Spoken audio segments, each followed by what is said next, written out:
Welcome back to our way to admission channel. तो आज के वीडियो में हम डिस्कस करेंगे कुछ MBA रिलेटेड FAQs के बारे में। तो हमारे साथ आज वीडियो में प्रेजेंट है मिस सुजाता मैम, जो काफी सालों से काउंसलिंग कर रही हैं। तो काफी स्टूडेंट्स का डाउट रहता है कि MBA क्यों इम्पोर्टेंट है या हमें MBA क्यों करना चाहिए। तो ऐसे सारे डाउट्स को क्लियर करने के लिए आज मिस सुजाता मैम सारे बच्चों को आज हेल्प करने वाली है। एंड इसके पहले भी हम लोग ने एक वीडियो अपलोड किया था रिगार्डिंग MBA के बारे में। अगर आप लोग उसे देखना चाहते हैं, उसका लिंक हमारे डिस्क्रिप्शन बॉक्स में है, आप लोग उसे चेकआउट कर सकते हैं।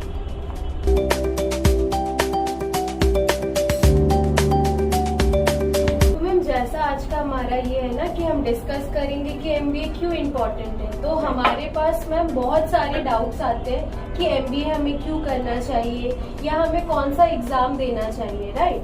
तो ऐसे कई क्वेश्चंस है जो हम आप डिस्कस करेंगे, ठीक है। तो पहला क्वेश्चन मैम यही रहता है कि एग्जैक्टली क्या क्या स्टेप्स होते हैं MBA के लिए, है ना। जैसे हम लोग स्टार्ट करने से पहले आपस में डिस्कस कर रहे थे रिगार्डिंग MBA एंड ऑल। ये सवाल बहुत बच्चों का मन में चलता रहता है कि हमको MBA क्यों करना है, क्यों हम MBA करें, क्या सिंपल ग्रेजुएशन से हमको जॉब नहीं मिल सकता है। ऑफ कोर्स मिल सकता है। सिंपल ग्रेजुएशन करके जो जॉब मिलता है ना, that is only salary based. जो भी जॉब मिलता है वो like 25,000 30,000 depend on state, depend on area wise. पर अगर कोई भी बच्चा MBA करते हैं ना, चाहे कोई भी फील्ड में हो, कोई भी स्ट्रीम लाइन में हो, चाहे वो HR करे, चाहे मार्केटिंग पे करे या फाइनेंस में करे, कोई भी चीज पे करे, सो इन दैट केस एक ही बोल सकते हैं कि झटके में उसका जो सैलरी रेंज होता है ना, वो बहुत हाई हो जाता है। But I can say some steps you have to follow. जो स्टूडेंट्स MBA करना चाहते हैं, चाहे वो स्टूडेंट्स हो, चाहे बहुत सारा वर्क एक्सपीरियंस है, जो लोग MBA करना चाहते हैं, उसके लिए हम बोलेंगे जो स्टेप्स होता है, पहला स्टेप्स तो होता है जो एप्लीकेशन सबमिशन होता है। जी, बहुत सारा कॉलेज है, कैट मैट को छोड़ के बहुत सारा कॉलेज होता है जिसका एप्लीकेशन पहले हमको सबमिट करना पड़ता है फॉर्म के साथ साथ।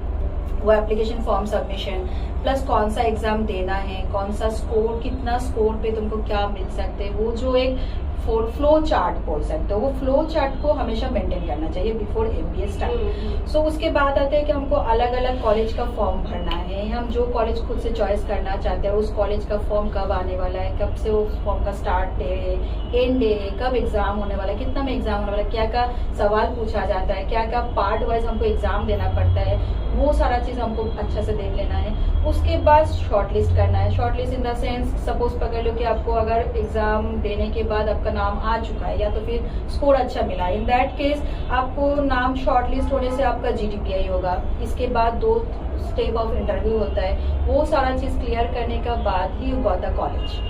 सो for that I will suggest you 5 step to follow करना ही चाहिए। पहला है application submission, second one is exam and score, third one is अलग अलग कॉलेज का form you have to submit, जो कॉलेज आप खुद चॉइस करना चाहते हो, गेटिंग शॉर्ट लिस्टेड, इंटरव्यू के लिए अपने आप को प्रिपेयर करना है एंड एक्सेप्ट करना है लास्ट में कॉलेज एंड फॉर्म। ये 5 steps is very important for MBA पहला स्टेप्स के हिसाब से। तो जैसे मैम हमने अभी स्टेप्स का जाना, तो अब क्या होता है कि दूसरे कोर्सेज का पर्टिकुलर एक एग्जाम होता है, लेकिन MBA के होते हैं काफी एग्जाम। तो आप हमको बताइए कि कौन सा एग्जाम देने से कौन सा कॉलेजेस हमको मिल सकता है या मुझे कौन सा एग्जाम पर्टिकुलर देना पड़ेगा। बेसिकली MBA करने के लिए ना, जैसे आप बताइए कि आदर्श कोर्स के लिए सिंगल एग्जाम होता है।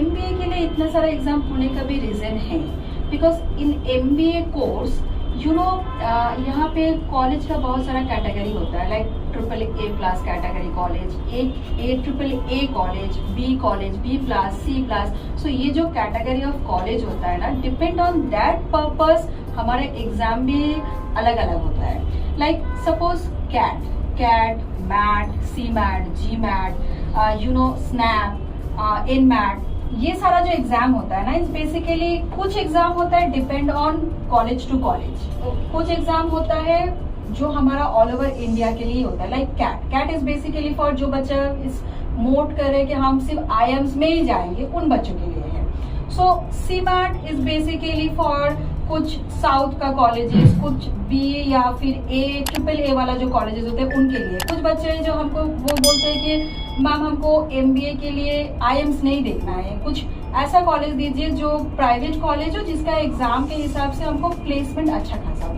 सो फॉर दैट पर्पज स्टूडेंट्स को पहला जैसे एप्लीकेशन के साथ साथ उसको खुद डिसाइड करना है कि हमको कौन सा टाइप ऑफ कॉलेज पे जाना है, उस बेसिस पे वो अपना एग्जाम सिलेक्ट। तो मतलब आप यही बोलना चाहती है कि पहले हमको डिसाइड करना होगा माइंड में कि मुझे जाना कौन से कॉलेज। राइट फॉर दैट कि मैं सिम्बायोसिस जाऊँ तो मैं स्नैप दूँ, मैं नासिम मोंजी करूँ तो मैं एनमैट दूँ, या तो फिर मैं आइम्स करूँ तो मैं कैट। तो जैसे मैम अभी एग्जाम का आपने बताया, तो अब सबसे इम्पोर्टेंट क्वेश्चन ये होता है एज ए स्टूडेंट, अगर मैं होती मेरे मन में भी होगा कि अब मैं कॉलेज कौन सा लूँ, मैं कैसे डिसाइड करूँ कि कौन से कॉलेज में मेरे को जाना चाहिए या कौन से कॉलेज में जाके मुझे उस हिसाब से प्लेसमेंट मिलेगा। और सी जैसे मैंने पहले बताया ना कि एग्जाम बहुत इंपॉर्टेंट होता है। अब एग्जाम देने से पहले ही बच्चा डिसाइड करते है कि हमको कौन सा प्रेफर्ड कॉलेज चाहिए। यू नो एमबीए के लिए सबसे बड़ा इम्पोर्टेंट पार्ट होता है ना कि ये इन्वेस्टमेंट, लाइक ROI हम जितना हम इन्वेस्ट करेंगे उससे कई गुना ज्यादा हमको रिटर्न, या तो फिर 2 गुना ज्यादा हमको रिटर्न चाहिए होता है। अगर जो बच्चे लोग आईएम्स को प्रेफरेंस दे रहे हैं ना, वो बच्चे लोग डिफरेंस होता है। अगर कोई बच्चा आईएम्स को प्रेफरेंस नहीं दे रहा है तो दूसरा प्राइवेट कॉलेज चूज कर रहे हैं, so in that case I will suggest बच्चे के इन्वेस्ट जितना आप कर पाओगे, या तो फिर सोच लो कि मैं 6 लाख 10 लाख 15 लाख या इस रेंज वाला कॉलेज, या फिर मेरे पास पैसा है कि मैं 20 वाला कॉलेज देखूं, जितना आप खुद इन्वेस्ट कर पाओगे उसी हिसाब से प्रेफरेंस कॉलेज चॉइस करना चाहिए। और ऑब्वियसली प्लेसमेंट इज बहुत बड़ा फैक्टर होता है। सो बच्चा जैसे कॉलेज चूज करोगे या डिसाइड करोगे ना, उस टाइम पे कहीं 2-3 साल का पुराना प्लेसमेंट ऑब्वियसली देख लेना, इट्स वेरी इंपॉर्टेंट। तो अब जैसे लास्ट और सबसे इम्पोर्टेंट जो क्वेश्चन आता है, एमबीए सुनते ही जो सबके दिमाग में एक और वर्ड होता है PGDM। अब प्लीज मैम ये बताओ कि एमबीए या PGDM मेरे को कौन सा लेना चाहिए? सी ये डाउट पिछले जब से मैं काउंसलिंग कर रही हूँ सभी का मन में चलता रहता है। बट बेसिकली अगर आप देखोगे ना, दोनों कोर्स मोर और लेस सेम ही है, डिफरेंस बहुत ही स्लाइट है। बट फिर भी बच्चे बोलते हैं कि नहीं हमको एमबीए नहीं, हमको PGDM करना है। बट आपस में ऐसे कुछ डिफरेंस है नहीं। But as we have discuss earlier कि इसको लेके एक बड़ा हम लोग का डिस्कशन हो सकता है। मतलब एक अलग से वीडियो जरूरत पड़ेगा, टॉपिक इतना बड़ा है। आई से दैट्स बेटर। तो फ्रेंड्स, नेक्स्ट वीडियो में हम डिस्कस करेंगे और भी डिटेल में कि एमबीए और PGDM में कौन सा कोर्स बेटर है।